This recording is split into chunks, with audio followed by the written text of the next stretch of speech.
Como as mídias de um país com elevado índice de violências e assassinatos de pessoas LGBTQIAPN+, têm tratado as questões que envolvem essa população? Será que os meios de comunicação tradicionais e os espaços de comunicação que são impulsionados pela conectividade em rede, nas plataformas digitais, redes sociais, têm ajudado a mudar de alguma forma o comportamento social em relação a esses grupos? Será que as narrativas construídas nos canais de informação e entretenimento têm ajudado a modificar uma cultura que é excludente, opressiva e fere tantas existências? Vamos falar sobre isso?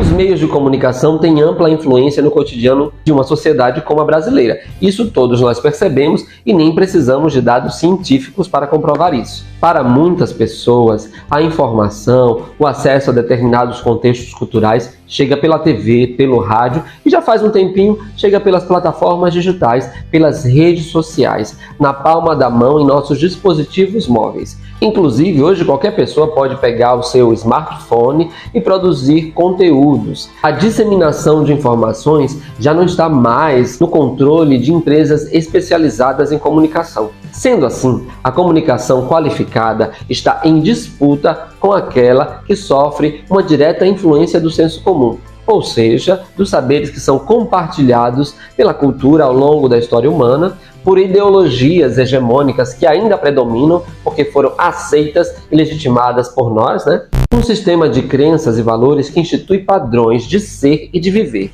e que resiste a tudo o que é diferente e rompe com as normas impostas. Sabemos que a norma que predomina, ela é masculina e machista. Toda a comunicação humana é atravessada por ideologias, mas o que se espera dos meios que prestam serviço de utilidade pública é que cumpram a sua missão de contribuir para uma comunicação que seja de fato social, que atue na melhoria da sociedade para todas as pessoas indistintamente, e que, ao passo que informam, possam ser também fonte de educação. Quando a gente olha os dados da violência no país, o que podemos perceber é que há um número ainda bastante elevado de violações e assassinatos à população LGBTQIAPN+. Um dossiê divulgado no site do Observatório de Mortes e Violências contra a População LGBTQIAPN+, apontou que em 2022, 273 mortes de pessoas da comunidade aconteceram e foram de forma violenta. Dessas mortes, 228 foram assassinatos, ou seja, mais de 80% dos casos. Aconteceram em média 30 suicídios e 15 mortes por outras causas. Em 2023, entre os meses de janeiro e abril, foram contabilizadas 80 mortes de pessoas LGBTQIAPN+. Até o momento, a população de mulheres trans e travestis é que endossa o maior número aí, com mais de 50% dos casos. Em seguida, vem o assassinato de homens gays. Apesar desses altos níveis de violência, são poucos os fatos que ganham projeção, repercussão midiática. No momento atual, as redes sociais têm pautado a televisão e por isso alguns acontecimentos ganham maior projeção, como foi o caso do ator Vitor Meiniel, que foi agredido em um condomínio em Copacabana, no Rio de Janeiro. Na ocasião, o porteiro ficou apenas assistindo a tudo o que acontecia de braços cruzados. Um caso muito revoltante, mas é importante destacar que a agressão foi uma figura pública e aconteceu dentro de um contexto que envolve um agressor de classe média alta. Mas e a violência que vitima corpos LGBTQIAPN+, pretos ou não, nas periferias e não tem registro nenhum de câmeras? Onde esses aparecem nas mídias? Os corpos trans, quando aparecem, são em programas de televisão ou redes sociais de maneira jocosa, com as suas histórias transformadas em memes. Elas são colocadas como atrações circenses para fazer a população rir. Muitas vezes entrevistadas por profissionais de comunicação despreparados e que fazem questão de transparecer que não aceitam as suas identidades trans e sexualidades. Porém, é preciso destacar que o universo online tem dado visibilidade a artistas LGBTQIAPN+. Consequentemente, essa projeção faz com que os meios de comunicação incorporem esses e essas artistas em suas pautas. Já são muitos os influenciadores e influenciadoras que trazem a diversidade para o centro do debate. ampliando o acesso da população a informações sobre gênero, sexualidade, que ainda são tabus, mas que antes nem apareciam. É preciso relembrar que nos últimos anos nós vivemos um mundo imaginário da ideologia de gênero, e todas as teorias conspiratórias de doutrinação das crianças para serem conduzidas ao mundo LGBTQIAPN+.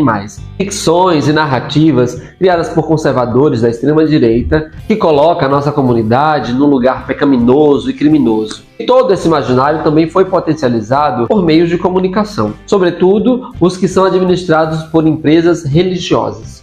Em alguns níveis tivemos um avanço um pouco maior.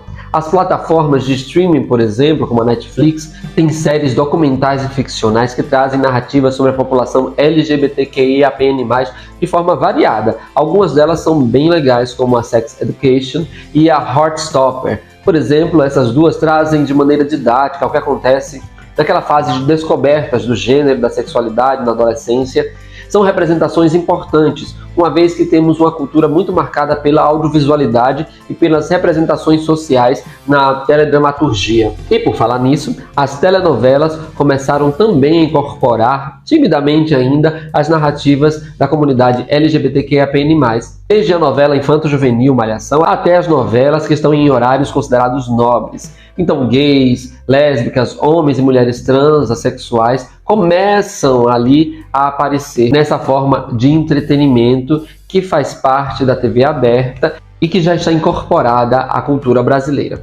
Porém, parece que mesmo já tendo acontecido beijos homo-transafetivos nas telenovelas, a emissora de televisão, a Rede Globo, que é uma das grandes produtoras de telenovela e que permite esse tipo de narrativa, fica ainda esperando a validação da sociedade brasileira para que as personagens LGBTQIAPN+, possam vivenciar suas relações afetivas e ganhar projeção nas tramas. Por exemplo, a telenovela que está no ar agora, Terra e Paixão, com as personagens Kelvin e Ramiro, tem causado euforia justamente porque traz duas representações totalmente distintas. O autor parece que está esperando a aprovação social para que, no final da trama, eles possam se amar. Enquanto as personagens heteroafetivas beijam, têm relações sexuais, as personagens LGBTQIAPN+, não têm espaço para viver normalmente suas identidades e sexualidades. Nesse sentido, parece que a representatividade LGBTQIAPN+, estará sempre atrelada ao desejo da audiência, da aprovação social. Apesar de haver muito clichê e a presença dos estereótipos, é possível perceber uma ampliação no modo de representar a comunidade LGBTQIAPN+. Mas isso não significa mais espaço, por exemplo, em campanhas publicitárias, nem que o tema tenha sido abraçado por grandes marcas. A terceira edição do Estudo Anual Diversidade na Comunicação e Marcas em Redes Sociais, realizado pela Elif e a agência SA365, confirma que a representatividade da comunidade LGBTQIAPN+, está baixa no Brasil. Na verdade, a pesquisa mostra que ela diminuiu 1 ponto percentual em 2020 em comparação a 2019 na comunicação dos maiores anunciantes. O estudo da Getty Images sugere que nos países onde há menos representação de pessoas da comunidade LGBTQIAPN+, nas mídias e publicidade, há maior experiência de preconceito e discriminação. Mas é importante que se entenda o conceito de representação. A representação ela tem uma dupla função: representar uma ausência e continuar uma existência, destacando uma ruptura e uma continuidade. Essa é uma definição de Carlo Ginzburg, que explica que as representações não são apenas constituídas da imitação de algo ou alguém, mas do duplo processo de substituição e recriação daquilo ou daquele que se representa, de figuração e produção de sentidos, de simbolização e significação.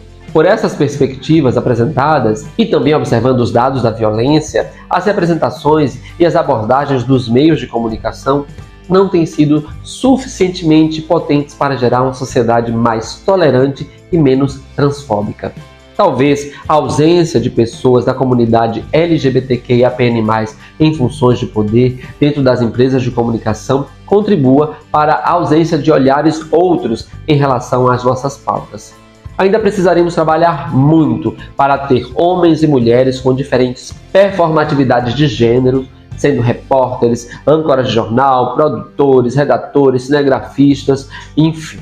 A comunicação que é feita hoje pelas grandes empresas ainda é predominantemente do terno e da gravata. Não está aberta a todos os jeitos e estéticas. Vemos as pautas LGBTQIAPN+, aparecendo em programas matinais na TV aberta e programas de humor sendo roteirizados por homens LGBTQIAPN+, mas de forma tímida e muitas vezes reproduzindo os padrões que a gente não aceita mais. São pequenos passos e lentos, mas não queremos mais passos lentos. Precisamos dar saltos nesse processo de visibilidade nas ruas, nas mídias, nas redes. Não queremos mais ter os nossos casamentos e famílias colocados na mídia como exóticos ou anormais. Não queremos mais ser notícia de desistência da vida ou vítimas de assassinato. Não queremos ser corpos disponíveis aos risos, chacotas e agressões. Não queremos ser a razão do discurso de ódio em debate político. Não queremos ficar repetindo que não precisamos de aceitação. Não queremos ter gente fingindo que é a gente em personagens na televisão.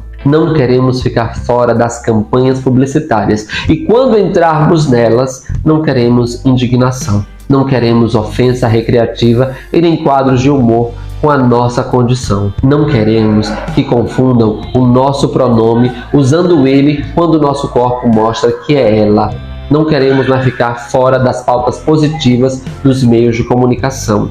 Não queremos mais beijar no último capítulo da novela. É isso. Pronto. Falei. Uma foto publicada no jornal. Uma foto na denúncia de perigo na televisão. A placa de censura no meu rosto diz: não recomendado à sociedade. A tarja de conforto no meu corpo diz: não recomendado à sociedade.